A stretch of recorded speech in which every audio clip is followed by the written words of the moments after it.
Well, good morning. It's a pleasure to be with you. And I have a couple of little stories here. First, Reverend Kathy and I have known each other for many, many years.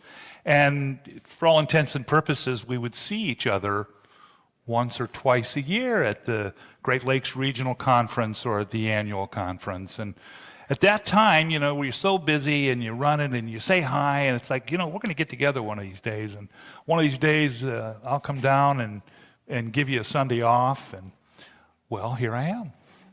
It's taken a long time to make that happen, but we're together and I'm grateful for that.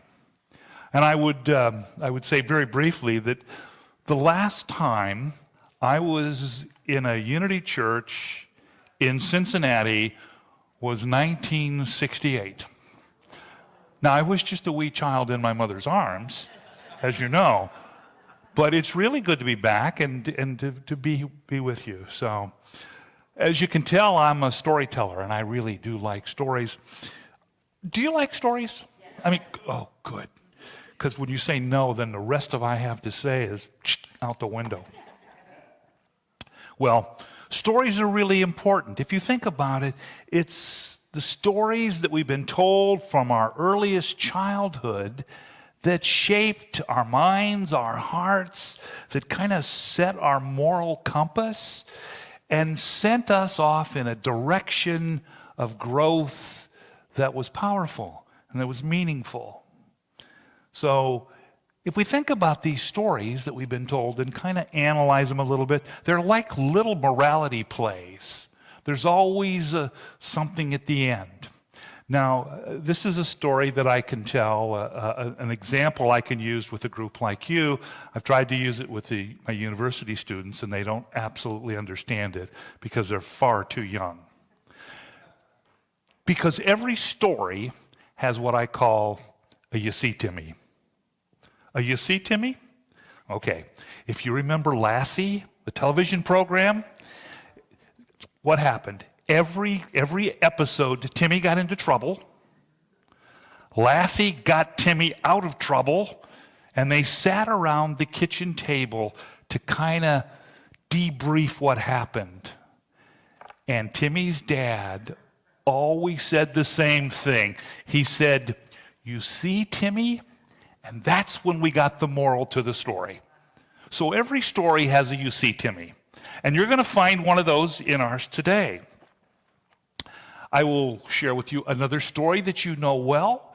It's the story of our founding father, George Washington. You know the story. He was just a child, and his father comes home, and the cherry tree has been cut down.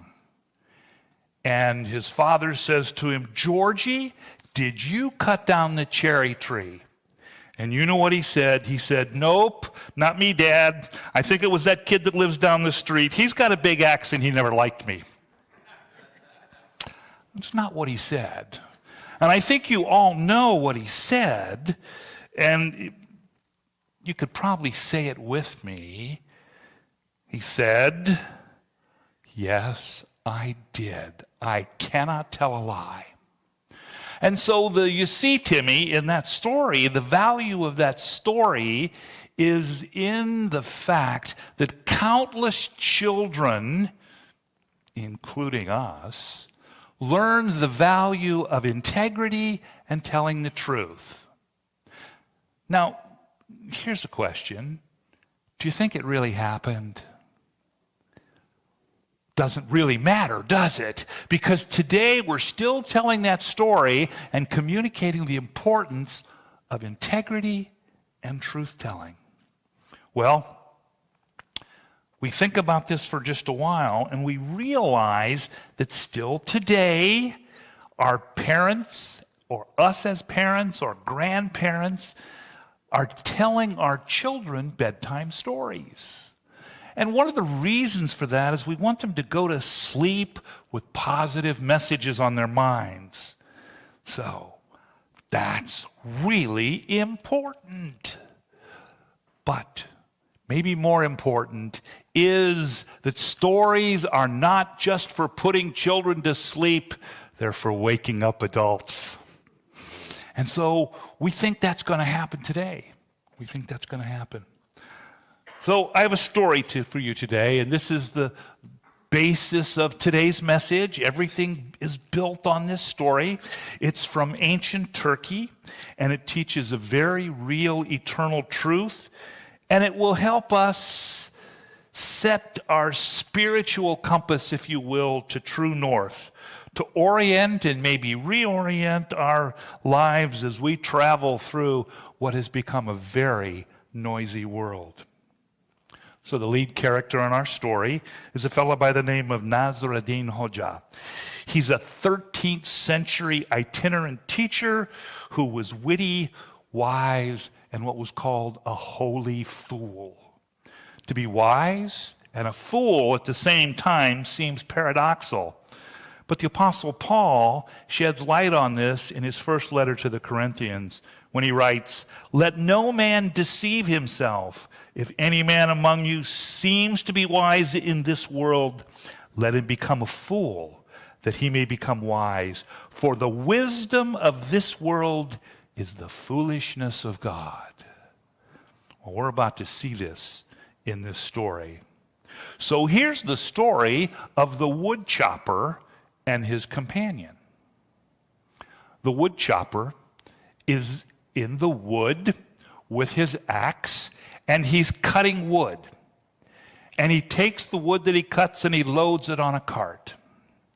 Now, the woodchopper is a big, strong man, great muscles. And he takes this very heavy axe. Let me step out here a little bit. He takes his very heavy axe and he brings it down on the wood. And as he does so, his companion, who's sitting off to the side, goes, "Ugh." The axe comes down. "Ugh." So, along comes Nasruddin, and he sees what's happening. And what's happening is this. Every time the woodchopper cuts wood, the companion grunts. Nasruddin looks at this and he's perplexed by it. And he says to the companion, "Why do you do this? What is your role here?" And sitting on top of the cart, where the wood is stacked, the companion says, "Well, I give encouragement." Now, Nasruddin is a little perplexed. He just allows this to pass. And so he moves on, and he goes into the small town just outside of the wood. And lo and behold, the woodchopper and the companion come into town. And the woodchopper has a cart full of wood, which he's about to sell. And so he goes to sell the wood, and he gets a large bag of gold. And the companion's eyes get really big. He wants his share. Nasruddin sees this and realizes that maybe that share might be more or less what the companion thinks it is. So he asks one of the merchants for a silver counting tray. And he takes the large bag of gold and he holds it above the tray and he pours it onto the tray. And the coins rattle and make this wonderful noise. And Nasruddin looks at the companion and said, "Did you hear that?" And the companion said, "Yes, I heard that." And he started to smile. And he says, "No, did you really, really hear that?" And he says, "Yes, I heard it. It's wonderful." And Nasruddin said, "Good. You gave noise, and you get noise in return." So that was his payment. So what does this teach us? I mean, it teaches us something really, really important. Today, we still hear people quoting what this law communicates. Now, you've heard it. You've heard it in beauty shops. You've heard it in barber shops. You've heard it in the lines in the grocery store.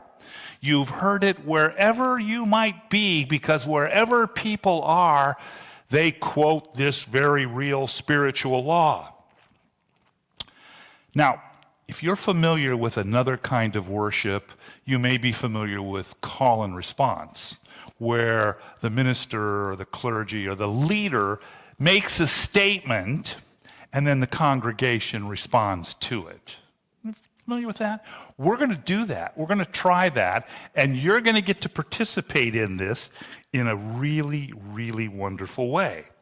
So, now don't worry about this, because you know this so well that it's going to come rolling off your tongues. It will almost amaze you. It will almost amaze you. So I'll make the call, and then you make the response. All right, don't worry. You ready? Here goes the call. What goes around? Whoa. Isn't that what Nasruddin experienced? Isn't that what we experience in our own lives on many occasions? Now, the problem with that is, in our general society, what we think that means is, and what people are really saying is, don't you worry, he'll get his. What goes around comes around. Don't you worry, what she said's going to come back to bite her on the knee. But the truth is this. The law, yeah, take knee, okay, good. The law works, and it works for good as well. So when we send forth good into the world, it comes back to us. And that is because there is a spiritual law that is the law of cause and effect. And it states that you cannot set in motion a cause on the invisible side of life without getting a like effect on the visible side of life. It's that simple. But the law manifests itself in three ways. On the mental plane, it is what we've called the law of mind action. Real classic unity stuff. Thoughts held in mind produce after their kind. Our thoughts are prayers. We understand that. One of the great little known and little respected writers of the New Thought movement was an incredible woman by the name of Ella Wheeler Wilcox. She was Wisconsin born. She came out of a very mainstream kind of religious thought and became the poetess to the New Thought world. She wrote an incredible piece, and I like this. I've used this for many, many years. She wrote, "You can never tell what your thoughts will do in bringing you hate or love, for thoughts are things, and their airy wings are swifter than carrier doves. They follow the course of the universe. Each thing must create its kind, and they speed o'er the track to bring you back whatever went out from your mind." Yeah. Now, it takes place on the emotional level, or on the emotional plane as well. And we've often called that the law of sowing and reaping. The law of sowing and reaping. One of the great mystics in history was a fellow by the name of William Blake, who was not only a poet, but an artist, an engraver, just a phenomenal. If you ever have a chance to enjoy some of Blake's work or Google Blake, I would encourage you to do so. He wrote something called The Divine Image that really speaks to this. And it speaks to us as being channels or vessels through which the divine expresses in the world. And so he writes this piece called The Divine Image. And he writes, "To mercy, pity, peace, and love, all pray in their distress. And to these virtues of delight, return their thankfulness. For mercy, pity, peace, and love is God, our Father dear. And mercy, pity, peace, and love is man, his child in care. For mercy has a human heart, and pity a human face, and love the human form divine, and peace the human dress. than every man of every clime, that prays in his distress, prays to the human form divine, love, mercy, pity, peace. And all must love the human form in heathen, Turk, or Jew, where mercy, love, and pity dwell, their God is dwelling too. And so on the emotional plane of life, when we get caught up in stuff, we need to be with Blake and call upon this sense of love and mercy and pity and peace that we can pour out of our own minds and hearts to be a blessing when people need it. In our meditation, I suggested, and I believe wholeheartedly, that you and I are points in time and space where God is made manifest to the world. And Blake's saying the world is looking for love, mercy, pity, and peace. And it's you and I who have the privilege of pouring that out like a healing balm. On the physical plane, this law continues to work as well, and you know this as the law of giving and receiving.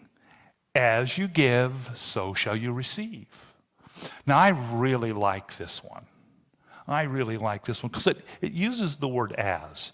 As you give, so shall you receive. And sometimes we've believed that there's a gap somewhere between when I give and when I receive. You know, if I give something, some way, somehow, whether it be of our substance, of our love, or our time, whatever it is that we're giving, that there'll be a gap between when mine comes to me. And that's not what it says. Because it says, as you give, so shall you receive. Now, I want you to think about this for just a minute. I like the analogy. Imagine an opera singer standing on the stage, giving it her all, and she's a little off key, maybe just a little flat. And so what happens? The audience responds in what we might call a negative way. You see, the next day in the newspaper, the critic wrote, as the opera singer sang, the audience threw tomatoes. But get this, two things happening at the same time. As she sang, the tomatoes flew. So there's no need to wait for some good to happen sometime, because it is happening at the very moment that we participate with the law. There's no stand in line. There's no wait. So the other reason we can look at this is with the word as. As means not only just at the same time, but to the same degree. So if you give lovingly, you receive lovingly. If you give half-heartedly or reluctantly, that's the way it comes back. Because that's what the word means. So our real work is in consciousness with the first cause, God. And there we set into motion spiritual law. But we start with the first cause, and then secondary causes, the things in the world, begin to line up for us. It is these secondary causes that begin as we hold them in mind. Thoughts that are right and true. And we empower those thoughts with the love of our own hearts. And by ensuring that our actions in the world are in harmony with our thoughts and feelings. So here's another quick story. I have more books than any human being should have, according to my wife. Now, I bought books from retailers, and I bought books from antique bookstores. And I went into a bookstore, and a book just about jumped off the shelf into my hand, and I looked at it, and I thought, okay, and I opened it up, and it says 25 cents. Now, this was a couple of years ago. Well, a lot of years ago. And I'm flipping through the pages, and I'm looking at, this is not me. I don't like that theology. That doesn't meet my needs. That's not in keeping with who I am. Why did this book jump off the shelf for me? I mean, it was only a quarter, but it sounds like a wasted quarter to me. And then I fell on a page. And I fell on a page with a poem, a prayer. It was called The Prayer of Good Intention. And it says this: each thought, each word, each deed of mine shall be an act of love divine, and everything I say and do shall be, dear God, for love of you. Best quarter I ever spent. Now, if you were to ask me what's on the page after that or the page after that, I have no idea. I never read another page in that book. Still the best quarter I ever spent. But this is about us setting in motion spiritual law and enjoying the blessings that living that kind of life brings.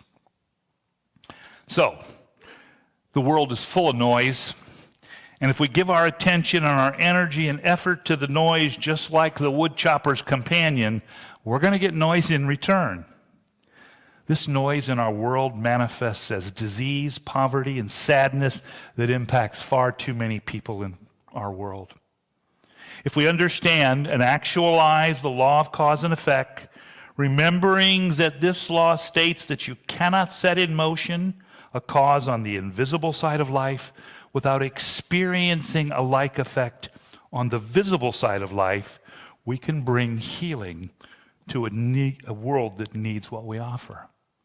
It's why we're here. It's why this church exists, why you have ministers, why you have a board who make this place a place of sanctuary from the noise of the world. Now, here's a secret. We go within or we go without. If we don't go within, we will surely go without the good we desire, without the health, wealth, and happiness that is our divine heritage as children of a loving Father. So how do we do this? This is the you see, Timmy.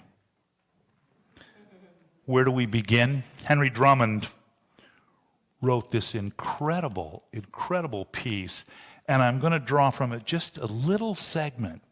He wrote, "This earth is not merely a place to live in, but to see in.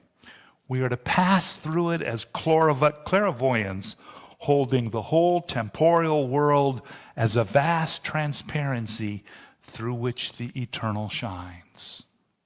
This is seeing the presence of God in everything and everyone at all times. This seeing of the eternal, shining through all creation, sets new causes in motion, and according to spiritual law, must be expressed in the visible world as health, wealth, and happiness. This is the work in consciousness that we do in our daily prayer life. Remember, you truly are a point in time and space where God is made manifest to the world. And because you know what goes around comes around, you make a difference in the world. That, my friends, is the truth about you and about me. God bless you. I love you, each and every one.